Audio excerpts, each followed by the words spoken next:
There are 5 consulting rooms downstairs, a room for the nursing sister to examine the patients. Early next year, 2 theatres, 2 operating theatres. There's a boardroom. There's a room for x-rays, which will also be commissioned next year, and an 8-bed short stay ward. There's undercover parking, secure parking for all the tenants, and there's a drop-off point inside for the ambulance to pick up patients and to drop them off. We will be doing small operations. We have people like Dr. Dyer, Danny Dyer, is a surgeon who's willing to work here.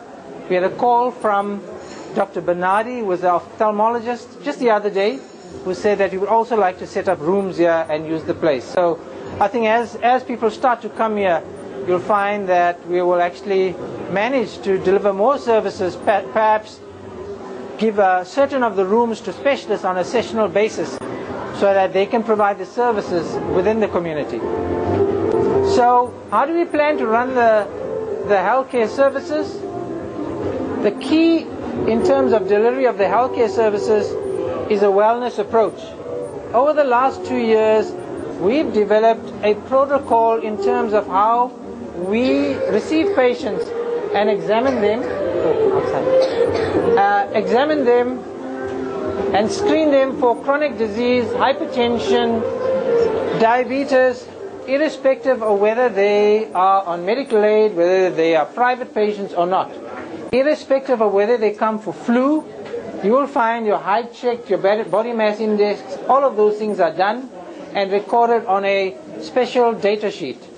As we go further, we will engage the services perhaps of more nurses so that pap smears are scheduled, that ladies do not have to remember to have it done. We will call them and say it's done. We'll have a customer service division where we will phone people that are ill and find out how they're doing and ask them to come for their checkups. We've got an ECG and a treadmill for effort ECGs, lung functions, and so forth. There will be a lab, an in-house laboratory as well, working together with Tinga Transport, will deliver the specimens to us. So as time goes on, we intend to continually expand the healthcare services at the center, and with the exposure that we've had over the world attending conferences,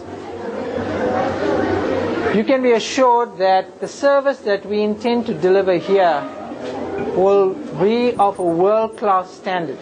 We're also speaking to a European company. We will provide software to create a fully electronic healthcare database of all patient records that we can give on a printout to the patient or to the specialist. All this to be rolled out next year. So these are the exciting things, but we don't only live by healthcare alone. We aim to identify talent in the community, identify a group of youngsters who we can develop as leaders, who can follow, and also then inculcate those principles that they will also bring back and put back into this community. The idea came about when I returned from Iquipa in December 2005. I got thinking about how I can take the practice forward and make a difference in the community after having been here for 25 years, knowing fully well that as professionals that when we leave, often there's a vacuum that's left over. And so the thinking process was, what can we do to put back into the community in a sustainable manner? Obviously, here we're talking about the process of just simply handing out, which doesn't lead to sustainable improvement in the community. So the idea has come from years of experience, I believe, also my upbringing, my interaction with my colleagues, my family, my wife and her family, and the professional organizations that led me to be able to integrate all the different disciplines, including business, to bringing services to the people. I've been practicing in Zimdal Street, number 11 Zimdal Street, since 1983. We are quite convinced, absolutely convinced that it's going to work, because we believe the people don't live by health alone. There are other things that people need. And when we engage the tenants, as Pastor said, the tenants were handpicked and they were informed about the vision and what we aim to achieve in terms of putting back in the community. And all of them have embraced this vision. Why we think also that it will work is because the mix of businesses will give people many more reasons to want to come to the center, therefore giving it greater exposure. Also, we believe that people from further than Govender will come to the center, and it will all revolve around service excellence.